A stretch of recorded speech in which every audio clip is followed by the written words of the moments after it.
दोस्तों SSC JE 2024 का final result out हो चुका और बहुत लंबे समय से स्टूडेंट इंतजार कर रहे थे कि रिजल्ट क्यों नहीं आ रहा है।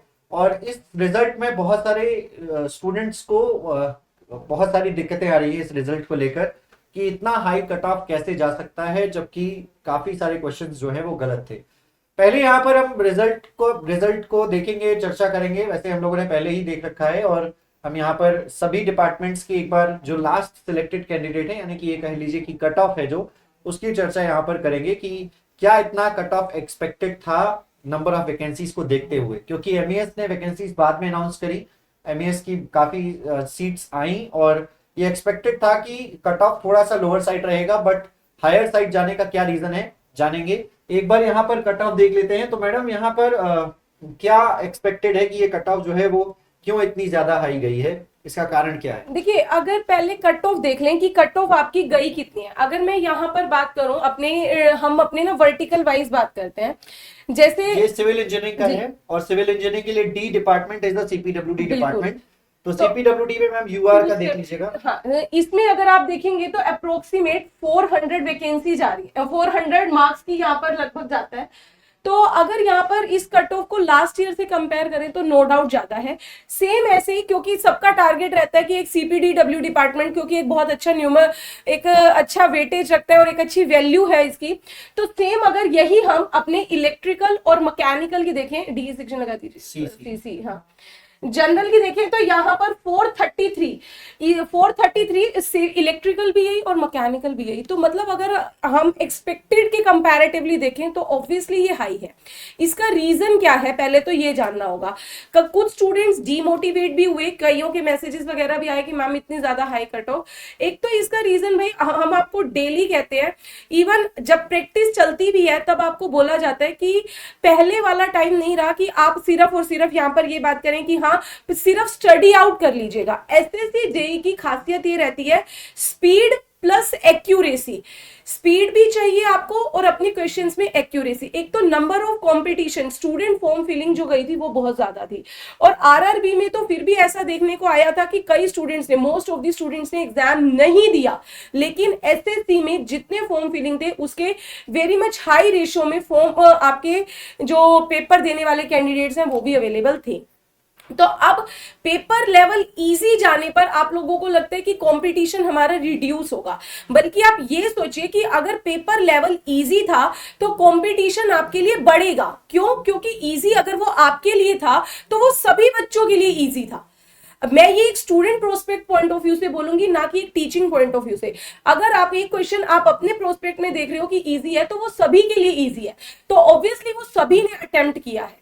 और अगर नॉर्मलाइजेशन का फायदा एक कैंडिडेट को मिला तो वो सभी को मिला। तो इसी वजह से मेरा एक मानना है कि एक मेन रीजन जो है वो आपका कट ऑफ इतनी हाई जाने का ये भी हो। अब कुछ बच्चों के दिमाग में ये है कि कट ऑफ हाई गई, कुछ का जिनका सिलेक्शन हुआ तो उनको वेरी वेरी कॉन्ग्रेचुलेशन, बट अगर जिनका नहीं हुआ तो अब नेक्स्ट व्हाट, अब क्या तैयारी छोड़ें या नेक्स्ट स्टेप क्या होना चाहिए? क्या अभी आपके लिए भी कोई आशा की किरण बची है, कोई होप है? तो सर एक स्टूडेंट पॉइंट ऑफ व्यू से आपके लिए आपके हिसाब से उनको क्या आंसर होगा कि अब क्या करें? तैयारी छोड़ें या किस चीज की तैयारी करें? क्या होना चाहिए? देखिए मैं यहाँ पर बात करूँ तो सीबीटी 2 का मैंने एक्सपेक्टेड एक कट ऑफ जब मैंने बनाया था तो मैंने सीपीडब्ल्यूडी के बारे में बताया भी था कि इलेक्ट्रिकल मैकेनिकल में मेरा ये आइडिया था कि लगभग जो है वो 416 नंबर के आसपास जो है वो रेंज रह सकती है जनरल में। उस समय जब मैंने बनाया था 416 के आसपास, और ये 433 नंबर की कट ऑफ गई है, लगभग उससे 17 नंबर के आसपास ज्यादा ही कट ऑफ गई है अगर आप एक वीडियो देखोगे उसमें। तो हालांकि ये ज्यादा कट ऑफ जाने के पीछे का कारण एसएससी से अभी मैं नहीं कह सकता कि उन्होंने जो जो नंबर ऑफ क्वेश्चंस गलत किए थे, जैसे 7 से 8 सवाल अगर मैं बात करूं तो मैंने एक सेलेक्ट किए थे जो, तो ये कट ऑफ जो है एक्सपेक्टेड नहीं थी 433 नंबर जाना। और इसी प्रकार से सिविल इंजीनियरिंग में भी यहाँ पर अगर बात की जाए तो सिविल इंजीनियरिंग में भी अनएक्सपेक्टेड है कि 400 नंबर की कट ऑफ आपकी सीपीडब्ल्यूडी के लिए गई है। मैं देख रहा हूं यहाँ पर तो 400 नंबर की कट ऑफ जाना अनएक्सपेक्टेड था, बट कोई नहीं, एसएससी जो है इस पर अब इस रिजल्ट को तो चेंज नहीं करेगी। हालांकि उनके पास इतने सिलेक्टेड कैंडिडेट्स के लिए इतनी सीट्स के लिए अवेलेबल सिलेक्टेड कैंडिडेट्स की लिस्ट जारी कर दी है उन्होंने, और अब जो है बारी है आपके लिए एसएससी जेईई 2025 की तैयारी करने की। हम आगे से ये बिल्कुल इंश्योर करेंगे कि हम अपने जो भी अटेम्प्ट्स कर रहे हैं नंबर ऑफ क्वेश्चंस को वो सही अटेम्प्ट करें, हम अपनी तरफ से अपनी तैयारी पूरी रखें, चाहे आप जिस भी ब्रांच से हैं, सिविल इंजीनियरिंग, इलेक्ट्रिकल या मैकेनिकल, अपनी तैयारी पूरी रखें प्री के लिए भी and as well as mains के लिए भी। Total overall cut off decide करेगी आपका सिलेक्शन, प्री के numbers and as well as mains के नंबर। तो आने वाले समय में एसएससी जेईई 2025 के लिए तैयारी करना शुरू कर दीजिए, हम पहले से ही आश्वस्त हैं। और यहां पर अगर बता दें, इससे पहले जो एसएससी जेईई 2024 था तो ये प्लेटफॉर्म जस्ट शुरू ही हुआ था।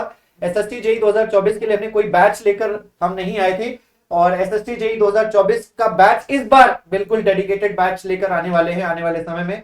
तो हम अपनी टीम के साथ पूरी तरीके से आपको तैयारी कराएंगे, चाहे वो रीजनिंग हो, जनरल अवेयरनेस हो और आपका टेक्निकल सेक्शन हो, तो हम पूरे तरीके से इसकी तैयारी कराने वाले हैं। तो आप सभी लोग तैयार रहें, आने वाले समय में जल्दी ही फरवरी एंड पर या मार्च एंड पर आपको एसएससी जेईई का एक बैच प्रॉपर देखने को मिल सकता है।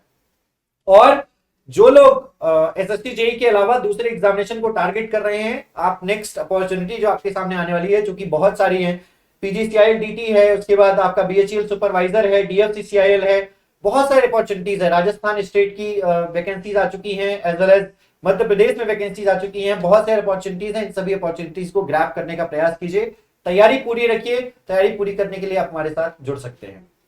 और जैसे कि अभी सर ने आपको इतनी सारी अपॉर्चुनिटीज के नाम बताए, अभी कईयों को डाउट हो रहा होगा कि मैम ये वैकेंसीज कब आई कब नहीं आई, कि क्या अभी भी ओपनिंग है या नहीं है। तो आपको बता दूं, इन सब की डिटेल जो है वो मेरे सर या हमारे चड्डा सर हैं, उन सबके द्वारा आप लोगों की रेलिवेंट ब्रांचेस की सारी डिटेल जो है वो हम आपको इसी चैनल पे अपलोड भी करवा देते हैं।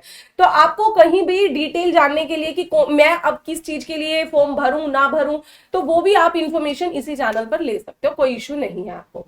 तो अब आपको, जैसा कि मैंने बच्चों का था कि मैम अब हमारा अगर सिलेक्शन नहीं हुआ तो क्या करें, तो अभी इतने सारे आपको एग्जामिनेशन के नाम सर ने गिनवाए, तो अभी आप लोग क्यों बिल्कुल भी डीमोटिवेट नहीं होना है। इस साल भी आपके पास अच्छा मौका है कि अभी आप यहाँ पर बहुत अच्छे से तैयारी करके सिलेक्शन आपका अपना गवर्नमेंट जॉब में पक्का कर सकते हैं।